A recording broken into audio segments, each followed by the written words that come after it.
My name is Ian and welcome to my gardening channel, Planted. In this video, I want to talk to you about propagating perennials. Now, I've touched on this before, but I've had some feedback that people really enjoy the propagating videos, so I thought we'd do another one. Now, we're going to be dividing perennials. This is not cuttings, this is division of a root clump. And you can use this for hostas, coneflower, peony, astilbe, iris, all sorts of things. But our subject matter is a hedychium, or the ornamental ginger. Beautiful flowers, big tropical leaves, and a remarkable fragrance. Now, it's a bit like dahlia. In my zone, this plant is not hardy, so if I leave it outside, it would die. So I dig the clump up, put it in my greenhouse, keep it on the dry side, and then in springtime, I can rinse off all of the old growing medium, and that lets me look at the crown carefully. And I want to make a plan. The first thing to mention is, anytime that you are dividing a clump of perennials, be careful if you've got new shoots, particularly in spring. Those new shoots are very fragile and they can break very easily. Now you need to make a plan. Do you want to take your clump, divide it in half and replant it back in the ground?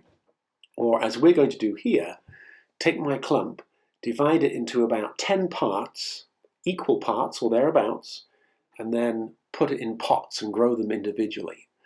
Now you can see from this clump that the new shoots are towards the edge of the plant. And this is because the plant wants to expand. It can't expand inwards, so it can expand outwards. And you may find on some clumps that the center is a bit degraded. It's old growing medium, it's an old part of the plant.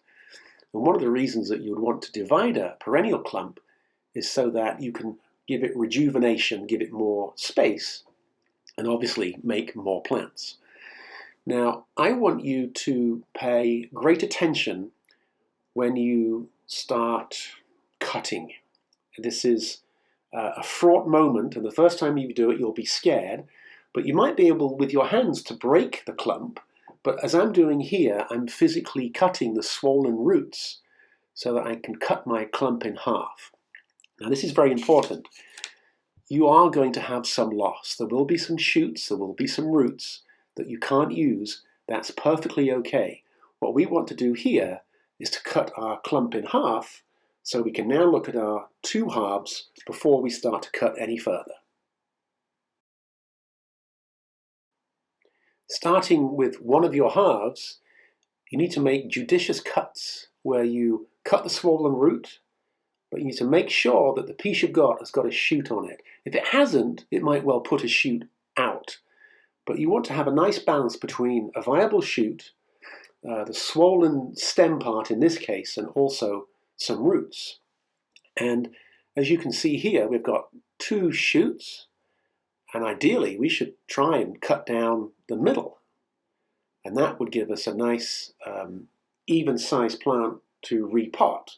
And we would know that each of those plants is going to have enough energy stored in it and enough roots for it to thrive.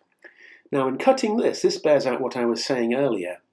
You are undoubtedly going to have some roots and maybe some shoots that either fall off, get knocked off, or get cut off that you can't use.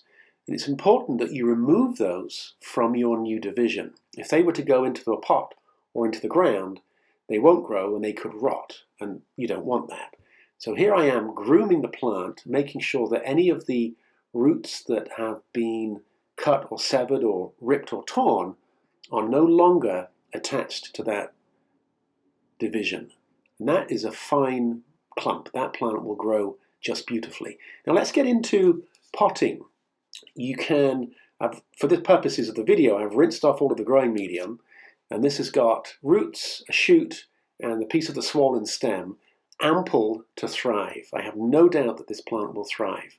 Here you see me trim the roots back because I don't want those roots to spiral around the pot. Now I have to be honest, this pot really is a little bit on the small side. You can see how the roots are touching the side. But I know it will grow, and I carefully place it in the middle and also at the correct height. You don't want your cutting to be too low. Sorry, you don't want your division to be too low, and then you put on a lot of growing medium on top of it. Now this is really important. I'm not in any way pressing in the center of the pot, because we know that there's a shoot right there and that would snap off. I don't think the plant would die, but the sooner that shoot can put out a leaf, the plant can start photosynthesizing and it can start feeding the roots that are now taking up nutrient from the growing medium. So that's a smaller division in a smaller pot. Here I have a pot that's just a little bit larger, and not unsurprisingly, we're going to put in there a larger division. But I am going to just trim these roots back. And this is a very important point. This has got some quite robust roots, and if you put them in the pot and you twist it, they will fit. But you can end up with voids where the growing medium can't penetrate into the roots. So by cutting off the roots like this and making sure that I've got my stem, my new shoot that's about to emerge, I can place this in the pot, having removed those roots, make sure they don't get put back in the pot by mistake. Place it in the center at the right height, and then as I gradually add my growing medium, you can see how it will carefully infiltrate all of the roots. So what I end up with are roots in contact with lots of growing medium. You'll see that I'm not touching that shoot, I'm touching the base of the division.